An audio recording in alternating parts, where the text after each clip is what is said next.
예수님이 마지막 유월절 만찬에서 교훈의 말씀을 하실 때 제자들은 가슴이 부풀어 올라 있었습니다.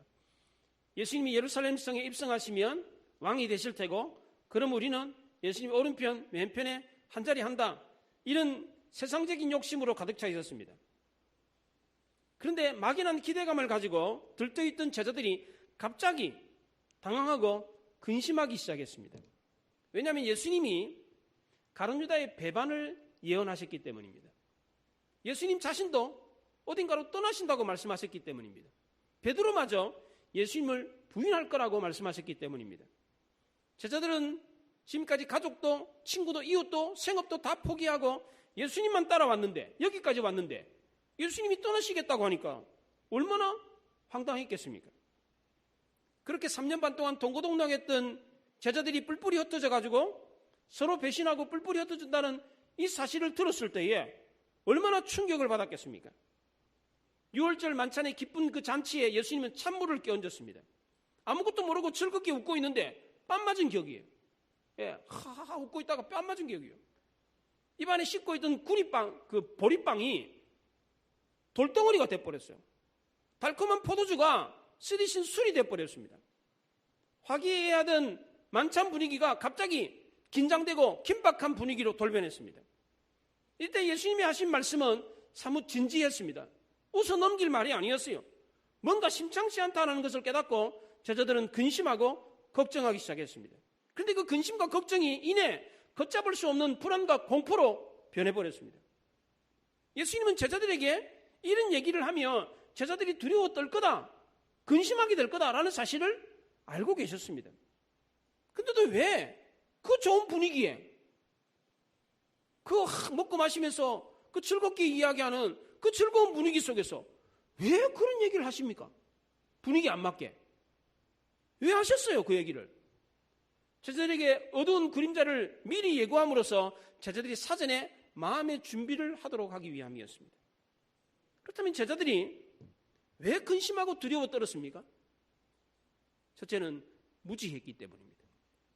제자들은 예수님이 왜 십자가를 지셔야 되는지, 예수님이 왜 떠나신다고 말씀하시는지 그걸 알지를 못했습니다. 3년 반 동안 예수님과 동행했는데도 불구하고 그 순간까지도 예수님의 말씀을 이해하지 못했습니다. 그래서 근심하고 두려워했던 것입니다. 또 하나 제자들이 근심하고 두려워했던 것은 제자들의 마음속에 세상적인 욕심이 가득했기 때문입니다. 제자들은 3년 반 동안 예수님을 따라다니면서 줄고 정치적인 야심이 가득했습니다. 예수님은 계속해서 탐심을 삼가 물리치라 그렇게 말씀했는데도 불구하고 여전히 그들의 마음속에는 세상적인 탐심이 가득했습니다.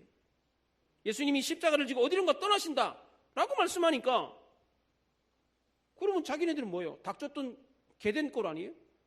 계획이 숲으로 돌아가는 그런 일이 됐습니다. 사람들이 근심하는 이유의 절반 이상은 욕심 때문입니다. 육체적인 고통은 질병이나 상처 때문에 비롯되지만 정신의 고통은 욕심에서 비롯되는 경우가 대부분입니다. 제자들은 세상에 좋은 것, 갖고 싶은 것에 대한 욕심을 버리지 못했기 때문에 그래서 두려워하고 근심했던 것입니다. 또 하나 제자들이 근심하고 두려워했던 이유는 예수님이 십자가를 지겠다고 말씀하셨기 때문입니다. 제자들은 예수님이 말씀하시는 그 십자가가 도대체 뭔지 잘 이해를 못했습니다. 그러나 어딘가 모르게 무서운 고난이 불어닥칠 거다, 그런 생각에 근심에 사로잡혔습니다. 폭풍전야에 느끼는 고요함 속에서 어렴풋하게 다가오는 그 어둠의 먹구름을 느끼면서 근심하고 두려워 떨었습니다. 또 하나 제자들이 근심하고 두려워했던 것은 예수님이 어딘가로 떠난다라고 말씀하셨기 때문입니다. 18절에 보면 너희를 고아와 같이 버려두지 아니하리라 라고 하는 말씀을 하셨는데, 예수님이 제자들에게 특별히 이 고아와 같이라고 하는 이 단어를, 이 말씀을 하셨던 이유는 제자들이 고아처럼 버림받으면 어떡하나 우리는? 이런 생각을 가지고 있었기 때문입니다. 제자들은 마치 낯선 거리에서 어머니의 손을 붙잡고 있다가 어머니 손을 놓쳐가지고 길을 잃어가지고 두려워 떠는 그런 어린아이와 같았습니다.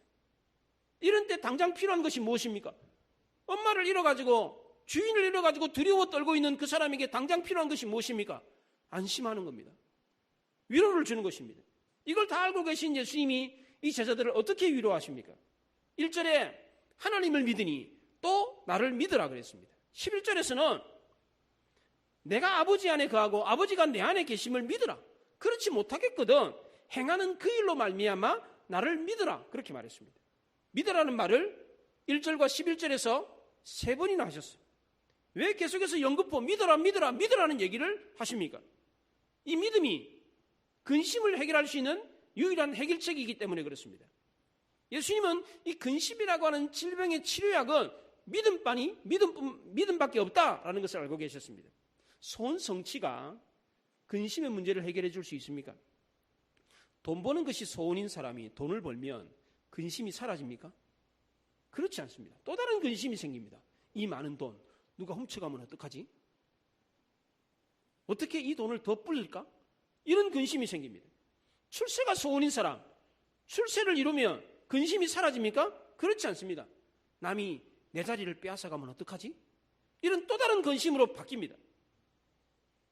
근심의 종류만 바뀔 뿐이지 계속해서 근심이 찾아옵니다. 그런데 하나님이 나와 함께 하신다는 사실을 믿는 사람은 근심이 생기지 않습니다. 두려워할 게 없습니다. 전대미문의 위용을 자랑했던 거인 골리앗 앞에선 다윗이 두려워 떨었습니까? 그렇지 않습니다. 조금도 두려워하지 않았습니다. 왜 그렇습니까? 만군의 여호와가 나와 함께 하는데 내가 너를 왜 무서워해? 훗날 다윗은 시편 27편에서 여호와는 나의 빛이요 나의 구원이시니 내가 누구를 두려워하리요? 여호와는 나의 생명의 능력이시니 내가 누구를 무서워하리요? 전쟁도 나는 무섭지 않다. 그렇게 말했습니다. 하나님이 함께하는 삶은 가장 안전한 삶입니다. 사태가 아무리 긴박하다고 할지라도, 시대가 아무리 위험하다고 할지라도, 현실이 아무리 어둡다고 할지라도, 미래가 아무리 불투명하다고 할지라도 전능한 하나님이 나와 함께 하신다라고 하는 것을 믿는 사람은 두려울 게 없는 것입니다. 이걸 믿으시기 바랍니다. 하나님이 함께하는 신앙 속에는 두려움이 없는 겁니다. 임마누엘의 신앙, 하나님이 내 곁에 계신다, 하나님이 나를 알고 계신다라고 하는 신앙 속에서는 근심이 없는 것입니다. 그래서 가장 위대한 사람은 하나님을 의지하고 하나님과 함께하는 사람인 것입니다. 두 번째로 예수님이 제자를 위로했던 것은 2절에 내 아버지 집에는 거할 곳이 많다는 말씀이었습니다. 예수님이 떠나는 것은 영영 떠나시는 게 아닙니다. 잠깐 처소를 예배하러, 거처를 예배하러 떠나시는 것이었습니다. 예수님은 제자들에게 천국을 약속하셨습니다. 성경에 나오는 축복 가운데 하나님이 우리에게 주는 복, 가장 큰 복이 무엇입니까? 건강의 복입니까? 물질의 복입니까? 출세의 복입니까? 그렇지 않습니다. 뭡니까? 천국의 복입니다. 천국에서 영원한 행복을 누리는 것, 이거보다 더 큰 복이 어디 있습니까? 그래서 세례 요한도 첫 번째 메시지가 뭡니까? 회개하라, 천국이 가까웠느니라 였습니다. 예수님도 이 땅에 오셔가지고 첫 번째 말씀하신 말씀이 뭡니까? 회개하라, 천국이 가까웠느니라 였습니다. 천국은 하나님이 통치하는 모든 세계를 의미합니다. 하나님 나라는 하나님이 다스리고 그 다스림에 인간이 복종하는 세계가 바로 천국인 것입니다. 그래서 누가복음의 17장에서는 하나님 나라는 여기 있다 저기 있다 못하리니 하나님 나라는 너희 안에 있느니라 그렇게 말을 했습니다. 우리의 가정이 하나님을 모시고 우리의 가족들이 하나님의 통치에 복종한다면, 우리 교회가 하나님을 섬기고 우리 교인들이 하나님의 통치에 복종을 한다면, 우리 사회 국가가 하나님의 통치에 복종한다면, 내 마음이 하나님을 모시고 하나님을 인정한다면 그것이 곧 천국이 되는 것입니다. 이것이 바로 지금 우리가 누리고 있는 천국인 것입니다. 그래서 우리가 방금 불렀던 찬송가 438장에 주 예수와 동행하면 그 어디나 하나님 나라다, 하늘나라다 그랬습니다. 초막이나 궁궐이나 어디든지 하나님이 나와 함께 하시면 그것이 곧 하나님 나라다 그렇게 말했습니다. 그런데 천국은 이 땅에서 누리는 천국만 있는 것이 아니라 내세에 우리가 죽어서 누리는 천국도 있다는 것입니다. 그래서 이것을 신학적인 용어로 already 반예시라고 그럽니다. 이미 천국이 이 땅에 왔지만, 우리 안에 왔지만 아직 천국이 완성된 것은 아니다 그렇게 말을 합니다. 예수님이 거처를 예배하러 간다라고 하는 이 거처는 영원히 거할 하늘나라의 거처를 뜻하는 것입니다. 하나님은 이런 천국을 예배하러 가시겠다고 하셨습니다. 3절에 보면 가서 너희를 위하여 거처를 예배하면 내가 다시 와서 너희를 내게로 영접하여 나 있는 곳에 너희도 있게 하리라 그랬습니다. 잠깐 있다가 없어지는 이 땅에서의 거처가 아니라 영원히 없어지지 않는 거처를 위해서 예수님께서 떠나시겠다 그렇게 말씀을 하셨습니다. 그러니까 이 땅에서 고통과 어려움을 겪는다고 할지라도 두려워하지 말라는 거예요. 영원한 행복을 누리는 그 거처에 너희들이 거할 수 있도록 내가 떠난다. 그렇게 말합니다. 그래서 우리는 언제나 어떤 모습으로 죽는다고 할지라도 주님이 나와 함께 하신다. 주님이 나를 위해서 거처를 예비했다라고 하는 사실을 알고 있는 사람은 두려울 게 없는 것입니다. 사도 바울도 이런 믿음으로 현실의 어려움을 이겨냈습니다. 고린도서 5장에서 만일 땅에 있는 우리의 장막집이 무너지면 하나님께서 지으신 집, 곧 손으로 지은 것이 아니요 하늘에 있는 영원한 집이 우리에게 있는 줄 아느니라 그랬습니다. 로마서 8장 18절에서는 생각하건대 현재의 고난은 장차 우리에게 나타날 영광과 비교할 수 없도다 그랬습니다. 디모데후서 4장 8절에서는 이제후로는 나를 위하여 의의 면류관이 예비되었으므로 주 곧 의로우신 재판장이 나를 그날에 내게 주실 것이며 내게만 아니라 주 나타나심을 사모하는 모든 자에게도니라 그렇게 말을 했습니다. patmos섬에서 계시를 받았던 사도 요한도 마찬가지였습니다. 지금 이후로 주 안에서 죽는 자들은 복되도다 라고 한 말씀을 했습니다. 돌아갈 영원한 세계에 하나님이 예비하신 거처가 있다는 사실을 알았기 때문에 그 어떤 고난과 어려움도 이겨낼 수 있었던 것입니다. 우리도 이것을 믿는다면 죽음 앞에서도 두려울 게 없는 것입니다. 왜냐하면 갈 곳이 있기 때문에 그렇습니다. 그 갈 곳을 알기 때문에, 그 갈 곳에 대한 확신이 있기 때문에 그렇습니다. 요즘 주택시장이 요동을 치고 있습니다. 집 없는 사람들은 집 사기가 하늘의 별 따기가 됐습니다. 월세나 전세 사는 사람이 있는데 주인이 갑자기 나가라고 그럽니다. 그럼 나가야 되잖아요. 근데 집이 없어요. 찾을 집이 없어요. 돈도 없어요. 그럼 어떻겠어요? 여러분들이 만약 그런 처지라고 하면 생각해 보십시오. 내가 살고 있는 집이 지금 월세집이에요. 전세집이에요. 주인이 나가라고 그래요. 근데 새로 집을 찾을 수가 없어요. 집이 없어. 월세도 낼 돈도 없어. 그럼 어떻게 되겠어요? 어떤 마음이 들겠어요? 갈 길을 알지 못할 때에, 안다고 할지라도 그 길을 갈 수 있는 방법을 알지 못할 때에 사람들은 어떻습니까? 심리적인 좌절을 느낍니다. 그런데 갈 곳이 정해져 있는 사람은 어떻습니까? 주인이 나가라 그래도 갈 곳이 있어요. 그런 사람은 어때요? 근데 그 갈 곳이 전세돈 주고 뭐 방을 빼줘야 들어갈 수 있는 집이 아니에요. 그냥 언제든지 갈 수 있는 내 집이 있어. 그러면 누가 나가라고 그래도 너 떠나 그래도 어때요? 불안하지 않죠. 그렇잖아요. 두려워할 게 없는 거죠. 얼마나 마음이 놓이겠습니까? 예수님은 제자들에게 영원히 거할 수 있는 처소를 마련하기 위해서 떠나신다. 그러면서 제자들을 위로했습니다. 세 번째로 예수님이 제자들을 위로했던 말씀은 내가 어디로 가든지 그 길을 너희가 아느니라 라고 하는 말씀이었습니다. 아무리 좋은 곳이라고 할지라도 길이 없다면 그 무용지물입니다. 천국이 아무리 좋은 곳이라고 할지라도 길이 없다면 그 천국은 뭐예요? 그림의 떡입니다. 그렇잖아요. 길이 있어야 되고 그 길을 갈 수 있어야 됩니다. 그리스 신화에 오디푸스가 사자의 몸과 인간의 얼굴을 가진 스핑크스 앞에서 그가 낸 수수께끼를 푼 이야기가 나옵니다. 이 수수께끼가 뭐냐면 스핑크스가 수수께끼를 냈는데 목소리는 같은데 발이 4개가 되기도 하고 2개가 되기도 하고 3개가 되는 게 무엇이냐라고 물었습니다. 정답이 뭡니까? 사람입니다. 사람은 처음에 4발로 기다가 2발로 걷다가 나중에 지팡이 짚고 3발로 걷습니다. 사람입니다. 그리스 신화에서도 인생을 걷는 것으로 표현했습니다. 걷는 것. 유학에서도 도교에서도 인생을 길이다, 도라고 말을 합니다. 그래서 인간은 나아갈 길이 있을 때 행복한 것입니다. 나라도 마찬가지입니다. 길이 있어야 번창하는 것입니다. 인류 역사에 가장 오랜 역사를 자랑하는 나라가 어느 나라인지 아십니까? 우리나라는 기껏 해봐야 500년, 조선왕조 500년입니다. 중국은 보통 200년, 300년입니다. 한 나라가. 미국도 기껏 해봐야 200년입니다. 지구상에 이 나라만큼 이렇게 긴 역사를 가지고 있는 나라가 없습니다. 어떤 나라입니까? 로마입니다. 무려 1500년 동안 나라를 유지했습니다. 로마가 이렇게 오랜 기간 동안 나라를 유지할 수 있었던 비결이 무엇입니까? 바로 길이었습니다. 모든 길은 로마로 통한다라고 하는 로마는 길의 왕국이었습니다. 시오노 나나미라고 하는 일본의 여자 작가가 15년 동안에 걸쳐서 로마인 이야기라고 하는 책을 펴냈습니다. 여행 전문가입니다.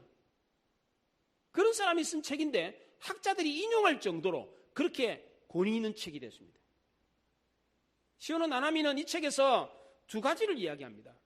로마가 흥했던 이유, 로마가 망했던 이유를 이야기합니다. 로마가 흥했던 이유 여러 가지가 있는데 그중에 두 가지를 꼽습니다. 동화정책과 개방성입니다. 힘으로 누른 것이 아니라 적을 친구로 삼는 동화정책을 폈습니다. 또 하나는 길을 뚫는 개방성을 유지했습니다. 모든 길은 로마로 통하게 했습니다. 그 당시에 중국은 만리장성을 쌓아가지고 길을 막아버렸습니다. 그러나 로마는 길을 내므로 세계 최강의 국가가 되었습니다. 우리나라도 마찬가지입니다. 60년대, 70년대 고속도로가 뚫리면서부터 대한민국이 발전하기 시작했습니다. 학생은 진학의 길이 열려야 되고 졸업생은 취업의 길이 열려야 되고 사업가는 사업 성공의 길이 열려야 행복한 것입니다. 그런데 이런 인생의 길이 막힌다면 어떻게 되겠습니까? 지금부터 10년 전 2010년에 칠레 구리강산이 무너졌습니다. 지하경도 700m에 33명의 광부가 갇혔습니다. 69일 동안 꼼짝없이 그 어둠과 사투를 벌여야 했습니다. 그러다가 9.4.1생으로 33명이 무사히 구출을 받았습니다. 10년이 지난 뒤에 매스컴에서 그 사람들이 어떻게 지내는가 살펴보았습니다. 10년이 지났는데 각종 질병과 트라우마와 악몽에 시달리고 있었습니다. 막장이라는 말 아십니까? 막장. 지하경도에 뚫고 들어가서 그 마지막 끝, 그 깊은 곳까지 가는데 그 끝이 바로 막장입니다. 막장 인생이라는 말이 여기에 나온 것입니다. 더 이상 갈 곳이 없어요. 더 이상 희망이 없어요. 그래서 사람들이 포기하는 것입니다. 길이 없는 인생은 불행할 수밖에 없습니다. 과거 월남이 북쪽 월명에게 나라를 빼앗겼습니다. 70년대 일입니다. 70년대 중반의 일입니다. 여기 나이 드신 분들 다 아시잖아요. 주변 나라들도 이 월남 난민들을 받아주지 않았습니다. 배를 타고 바다로 나오는데 주변 나라들이 받아주질 않았어요. 그래서 어떻게 했습니까? 바다에 빠져 죽었습니다. 길이 없으니까 불행해지는 것입니다. 여러분은 지금까지 사시면서 위급한 상황에서 길을 잃어보신 적이 없습니까? 그냥 편안하게 그냥 길을 잃은 것이 아니라 위급한 상황에서 길을 잃어보신 적 없습니까? 저는 한번 선교대원들 데리고 울릉도에 갔다가 겨울에 길을 잃었어요. 갑자기 눈이 왔는데 허벅지까지 눈이 그냥 이렇게 쌓여요. 푹 밟으면 허벅지까지 이렇게 푹 빠지는 눈밭에 그냥 갇혔는데 울릉도는요 길이 이렇게 산길이 꼬불꼬불 이렇게 좁아요. 이게 산이기 때문에 또 길 높이가 낭떠러지요. 눈이 쌓이니까 이게 길인지 이게 낭떠러진지 구분이 안 돼요. 그래서 선교대원들 데리고 그 나이 드신 분들도 계신데 그분들 데리고 지금 본부로 들어가야 되는데 길이 막힌 거예요. 이게 오도 가도 못하고 날이 어두워져 가는데 순간적으로 이러다 얼어 죽겠구나 이런 생각이 들더라고요. 그 당시에는 휴대폰도 제대로 없었어요. 예. 또 한 번은 원주 치악산에 등산을 갔는데 후배가 그래요. 형님 여기요 올라갔다가 내려와서 점심 먹을 수 있어요. 그러더라고요. 아침에 한 10시쯤 출발했어요. 내려와가지고 점심 먹으면 됩니다. 그러더라고요. 올라갔어요. 올라가는데 올라가는 길에 물이 없어요. 물이. 원주 치악산은 올라가는 길에 물이 없더라고. 예, 내과에 물이 아무것도 안 챙기고 그냥 올라간 거예요. 다. 목이 말라가지고 다들 막 지쳐가지고 그래서 오기로 그래 그 정상까지 올라갔어요. 근데 내려오는 길에 길을 잃어버렸어요. 그 순간적으로 이제 어두워지는데 어떡하겠어요 이게. 길을 잃어가지고 순간적으로 느낌에 두려움이 생기더라고. 두려움이. 이러다가 어떻게 되는 거 아닌가? 지금의 현실뿐만 아니라 우리의 마지막 종착지에 왔는데 길을 잃었다면, 길이 막혔다면 어떤 생각이 들겠습니까? 지금까지 우리는 두 다리로 가고 싶은 데를 마음껏 갔어요. 가고자 하는 길을 걸었어요. 그런데 마지막은 내 두 발로 걷는 길이 아니라 다른 사람에게 의해서 무덤까지 왔는데 거기서 길이 막혔다면, 길을 잃었다면 어떻게 되겠습니까? 길을 잃었을 때 찾아오는 감정은 두려움입니다. 길이 막혔을 때 찾아오는 감정이 두려움입니다. 인생의 막바지가 종착지에 왔는데 길이 없다면 어떻게 되겠어요? 돌아가시겠습니까 따로? 갈 수가 없어요.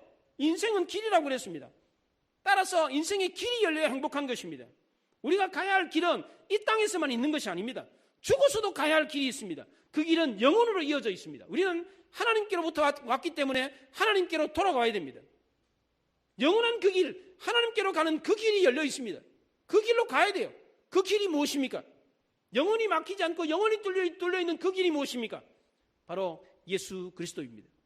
예수님은 오늘 본문 6절에서 내가 곧 길이요 진리요 생명이니 나로 말미암지 않고는 아버지께로 올 자가 없느니라 그랬어요. 사도행전 4장에서는 다른 이로서는 구원을 얻을 수 없나니 천하 인간의 구원을 얻을 만한 다른 이름을 우리에게 주신 일이 없음이라 그랬습니다. 내가 길이다. I am the way 그랬어요. I am a way가 아니라 수많은 길 가운데 한 길이 아니라 the way, 바로 그 길밖에 없다는 거예요. 성경은 철저하게 배타적입니다.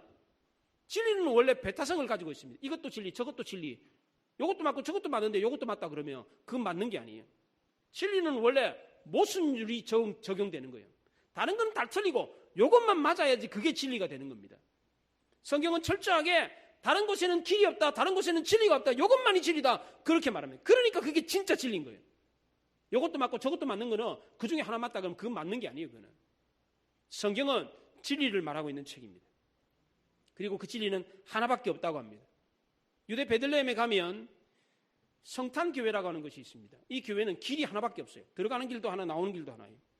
오직 예수 그리스도를 통해서만 하나님 나라로 갈 수 있다는 뜻으로 그렇게 교회를 만들어 놓았어요.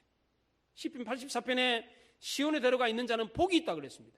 이 시온의 대로는 하나님께로 가는 길이에요. 천국으로 가는 길입니다. 이 길이 열리는 사람이 복이 있는 것입니다. 이 길은 어떻게 하면 알 수가 있습니까? 오늘 보면 4절 끝에 내가 어디로 가든지 그 길을 너희가 아느니라 그랬습니다. 어떻게 하면 그 길을 알 수 있고 어떻게 하면 그 길을 갈 수가 있습니까? 의심하는 도마에게, 확인을 요구하는 빌립에게 예수님은 뭐라 그랬어요? 믿으라 그랬어요. 믿으라. 믿으면 그 길을 알 수가 있고 믿으면 그 길을 갈 수가 있다고 합니다. 천국은 믿음으로 가는 것입니다. 그렇다면 도대체 뭘 믿으라는 겁니까? 첫째는 예수님의 말을 믿으라 그랬습니다. 요한복음 4장에서 예수님은 사마리아 여인에게 여자여 내 말을 믿으라 그랬습니다. 오늘 본문에서 예수님께서 하신 말씀이 뭡니까? 6절에 예수께서 이르시되 내가 곧 길이요 진리요 생명이니 나로 말미암지 않고는 아버지께로 올 자가 없느니라 그랬어요. 예수님이 길이고 진리고 생명이랍니다. 예수님을 통해서만 아버지께로 갈 수 있다고 합니다. 이 말을 믿으라는 겁니다. 또 하나는 9절에서 예수께서 이르시되 빌립아 내가 이렇게 오래 너와 함께 있으되 내가 나를 알지 못하느냐? 나를 본 자는 아버지를 보았거늘 어찌하여 아버지를 보이라 하느냐 그랬습니다. 내가 곧 아버지다. 11절에서는 내가 아버지 안에, 아버지가 내 안에 있다 그렇게 말했습니다. 이 말을 믿으면 천국 갈 수 있다는 것입니다. 그런데 이 말을 믿지 못할 경우는 그럼 어떡하느냐? 예수님이 하신 일을 보고 믿으라 그랬습니다. 11절에 내가 아버지 안에 거하고 아버지께서 내 안에 계심을 믿으라. 그렇지 못하겠거든 행하는 그 일로 말미암아 나를 믿으라 그랬어요. 예수님께서 행하신 기적, 역사적인 사실을 믿으면 예수님이 하나님이라는 사실을 알 수 있다는 겁니다. 예수님이 무리를 걷고 오병이의 기적으로 5,000명을 먹이고 병자를 살리고 죽은 자를 살렸던 이 사실을 믿으라는 것입니다. 이걸 믿으면 예수님이 하나님이라는 사실을 믿을 수 있다는 것입니다. 그래서 11절 하반절에 그 일로 말미암아 나를 믿으라라고 했던 것입니다. 예수님이 믿는 자에게 두 가지 특권을 주겠다고 말씀하셨습니다. 하나는 예수님이 하신 일보다 더 큰 일을 할 수 있다고 합니다. 12절 중반절에 나를 믿는 자는 내가 하는 일을 그도 할 것이요 또한 그보다 큰 일도 하리니 그랬습니다. 두 번째로 예수님을 믿으면 주는 특권은 구하면 예수님이 행하신다는 겁니다. 14절에 내 이름으로 무엇이든지 내게 구하면 내가 행하리라 그랬습니다. 예수 믿으면 이런 엄청난 특권을 누린다라고 하면서 제자들을 위로하셨습니다. 그런데 만약 제자들이 예수님이 하신 이 놀라운 말씀을 믿지 않는다면 이 말씀은 다 뭐가 됩니까? 뜬구름 잡는 헛소리가 되는 겁니다. 천국은 믿으면 갈 수 있다.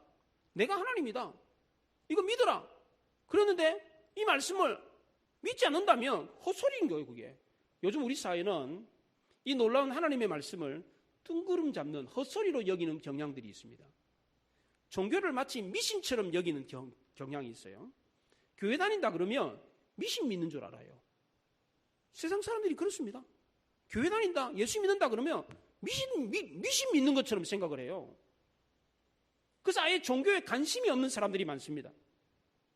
기독교인들이 믿는 하나님이 정말 있는 걸까? 기독교인들이 말하는 천국이 정말 있나? 이런 의심도 않고 관심도 없는 냉담자들이 많습니다. 그런데 모든 인간은 삶의 가치와 의미를 고민하지 않을 수가 없습니다. 물론 순간적으로는 인생의 가치와 의미를 생각하지 않으면서 살 수가 있어요. 왜냐하면 바쁘게 살다 보니까 내가 지금 어떻게 살고 있지? 나는 죽으면 어디를 가나? 이런 생각들 안 하고 살아요. 그런데 인생의 종착지에 가까우면 누구나 다 이 생각은 한두 번쯤 하게 된다는 겁니다. 뿐만 아니라 현실의 삶 속에서 극한 어려움을 겪으면 자기가 견딜 수 없는 고난을 겪게 되면 나는 지금까지 어떻게 살았지? 앞으로 나는 어떻게 살지? 인생은 뭔가? 이런 생각을 다들 하게 된다는 것입니다. 이런 생각을 안 하는 인간은 없다는 거예요. 이런 고민의 출발은 늘 언제나 의심에서 시작이 됩니다. 인생의 궁극적인 질문을 하면 모든 사람은 다 의심부터 합니다. 왜냐하면 우리가 고민하는 대상인 하나님은 우리의 인식의 한계, 이해의 한계, 경험의 한계를 뛰어넘어 계시기 때문입니다. 그래서 인간이 의심하는 것은 너무나도 당연한 것입니다. 이 의심이라는 단어는 두 마음이라는 뜻입니다. 믿었다가 의심하고, 의심했다가 믿고, 믿었다 안 믿었다, 믿었다 안 믿었다 합니다. 이게 그래요.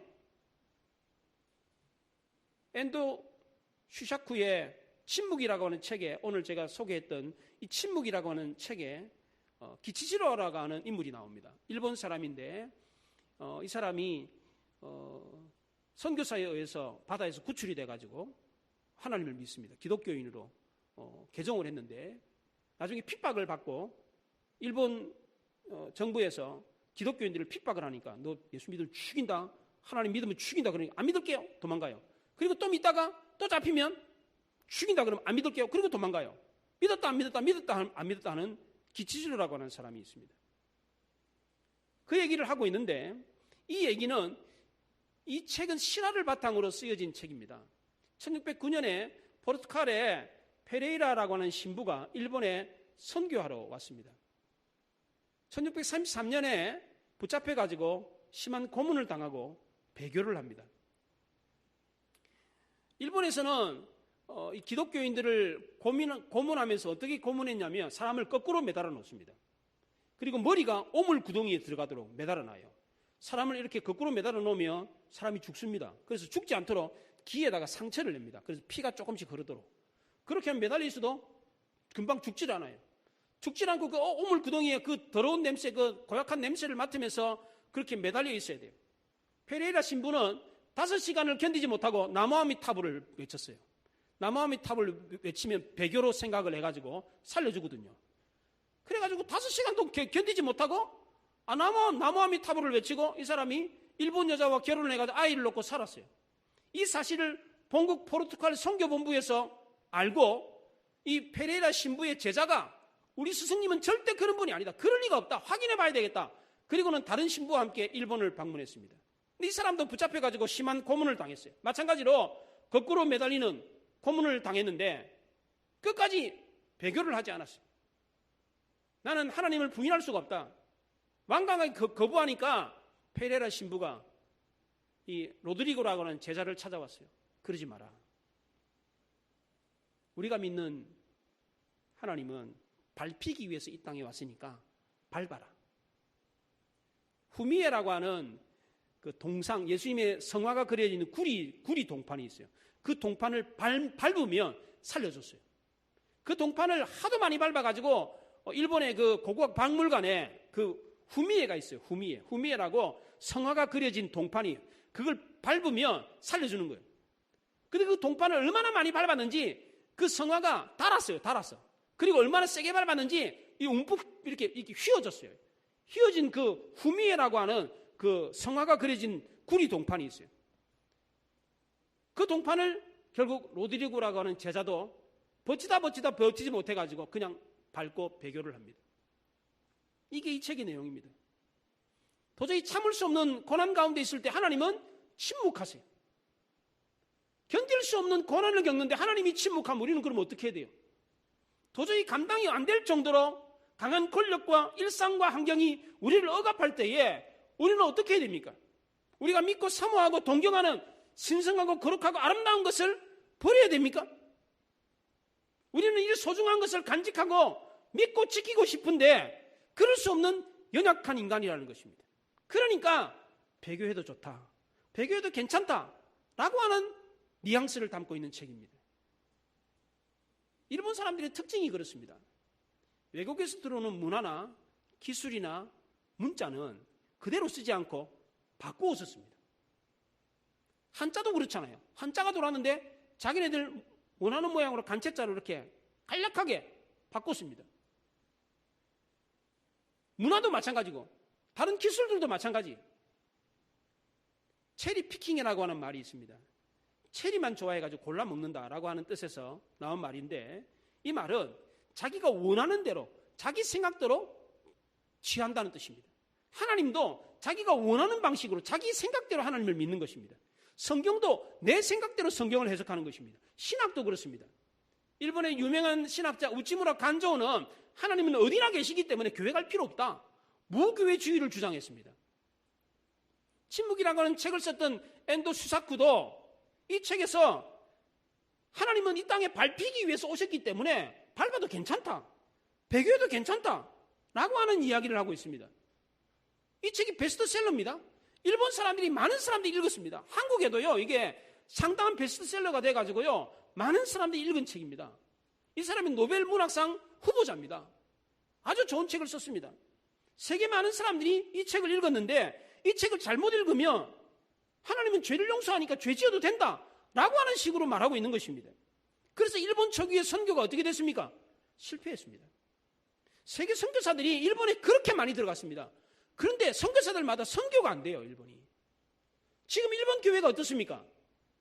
부흥을 하지 않습니다. 일본의 많은 성도들이 의심하고 배교하는 자리에서 한 걸음도 앞으로 나가지 못하기 때문에 그렇습니다. 오늘 성경에 의심하는 도마는 어떻게 했습니까? 의심하는 자리에 그냥 있었습니까? 그 길을 어떻게 알 수 있습니까? 길을 예비하러 간다 그러면 천국, 처소를 예비하러 간다 그러는데 처소 가는 길을 어떻게 알겠습니까? 그렇게 물었더니 예수님이 뭐라 그럽니까? 내가 길이요 진리요 생명이다, 그렇게 말했습니다. 의심을 함으로 인해 가지고 더 깊은 뿌리가 있는 진리를 발견했습니다. 빌립도 역시 마찬가지입니다. 합리적인 사고를 가지고 확인을 요구했습니다. 아버지를 보여주십시오. 그랬더니 예수님이 뭐라 그럽니까? 아버지가 내 안에, 내가 아버지가 안에 있다. 나를 본 자는 곧 아버지를 본 사람이다, 그렇게 말을 했습니다. 하나님이 하신 말씀을 믿음으로 의심의 영역을 떠나서 믿음의 영역으로 옮겨갔다는 것입니다. 의심은 마치 빛이 없는 곳에서 여기 더듬어서 길을 나아가는 지팡이와 같습니다. 지팡이를 잡고 의심을 하지 마. 의심하니까 이렇게 더듬거려 볼 거 아니에요? 아무것도 안 보이는 그 길을 더듬거리면서 앞으로 나아가는 것입니다. 그게 의심이에요. 그래서 한국의 대표적인 지성인 이어령 씨는 지성에서 영성으로라고 하는 책을 썼습니다. 그는 본래 지성인이었습니다. 지성에만 머물러 있던 사람입니다. 그런데 지성에만 머물러 있어서 되는 것이 아니라 영성으로 가야 한다는 것입니다. 토마처럼 의심만 하고 있으면 어떻게 되겠어요? 빌립처럼 확인만 요구하면 어떻게 되겠어요? 저 사람 도둑놈 아니야? 거짓말쟁이 아니야? 사기꾼 아니야? 바람피는 거 아니야? 이런 생각만 하고 있으면 어떻게 되는 겁니까? 어떻게 돼요? 부부가 남편을 보면서, 아내를 보면서 저 옆에 내 바람피는 거 아니야? 저 남편 저거 바람피는 거 아니야? 무슨 생각이 들겠어요? 의심만 하고 있으면. 예? 의처증 생깁니다. 의부증 생깁니다. 예수님은 우리가 도마처럼 의심한다는 걸 알고 계세요. 빌립처럼 확인하고 싶어 한다는 걸 알고 계십니다. 그러나 예수님은 의심하는 자리에만 머물러 있어서는 안 된다는 거예요. 확인을 요구하는 그 자리에만 머물러 있어서는 안 된다는 거예요. 뭐라 그랬습니까? 믿으라 그랬어요. 믿으라. 그냥 무턱대고 믿으라는 것이 아니라 내 말을 믿으라. 내 말도 못 먹겠거들랑 내가 한 일을 보고 믿으라 그랬습니다. 여러분들, 제가 다리가 길어졌잖아요. 예, 이런 일이 어떻게 일어납니까? 4cm가 길어졌어요. 예. 하나님을 못 믿겠거들랑 하나님이 하신 일을 통해서 믿으라는 거예요. 이런 일들이 지금도 일어나고 있어요. 예수님이 지금 제자들에게 했을 때도 수많은 기적들이 일어났어요. 내가 하나님인 것을 못 믿겠거들랑 내가 했던 일을 보고 믿으라. 내가 하나님이다 라는 것을 믿으라고 요구를 했어요. 그때만 그런 일이 일어나는 게 아니에요. 지금도 위대한 역사가 일어나고 있어요. 정말 하나님은 살아계시고 천국이 있다는 거예요. 그걸 믿으라는 거예요. 왜 믿어야 됩니까? 우리가 예수님보다 더 큰 일을 행할 수 있기 때문이랍니다. 그럼 어떻게 하면 믿을 수 있습니까? 내가 작심하면 믿을 수 있습니까? 나 오늘부터 믿을 거야. 그럼 믿어집니까? 그렇지 않습니다. 성도는 은혜로우신 하나님을 발견할 때 믿을 수가 있습니다. 언제 이런 하나님을 발견할 수 있습니까? 말씀을 통해서 내가 죄인이라는 사실을 깨달을 때입니다. 지금까지 내가 살아온 길은 하나님을 거역한 길이라는 것을 인정하고 십자가를 붙들 때입니다. 하나님 앞에서 내가 죄인이라는 사실을 깨닫는 이것이 바로 전환점, 터닝 포인트가 되는 것입니다. 성경 공부한다고 해서 성경 공부 시간에 우리는 다 죄인입니다. 그러니까 네 맞습니다. 죄인입니다. 라고 고개를 끄덕끄덕 하는 거, 이런 고백을 말하는 것이 아닙니다. 성경 공부에서 말씀 좀 안다고 해서 자기가 죄인이라는 것을 깨닫는 게 아닙니다. 성경을 거울로 삼아서 성경이라고는 거울에 비친 내 모습이 추하디 추한 모습으로 비춰야만이 내가 죄인이라는 사실을 아는 겁니다. 여러분은 정말 자신이 추하디 추한 죄인이라는 사실을 알고 계십니까? 그렇게 생각하십니까? 그걸 발견하셨습니까? 그걸 인정하십니까? 이거를 알고 인정하는 사람은 은혜로우신 하나님의 십자가 앞에 엎드릴 수밖에 없어요. 죄인이니까 살려달라고, 깨끗하게 해달라고 엎드릴 수밖에 없는 것입니다. 그렇게 엎드려 구하면 하나님이 어떻게 하십니까? 들으시고 행하신답니다. 히브리서 11장 6절에 하나님께 나아가는 자는 반드시 그가 계신 곳과 그가 자기를 찾는 자들에게 상 주시는 이심을 믿어야 할지니라 그랬어요. 믿어야 우리는 하나님 앞에 나갈 수가 있는 것입니다.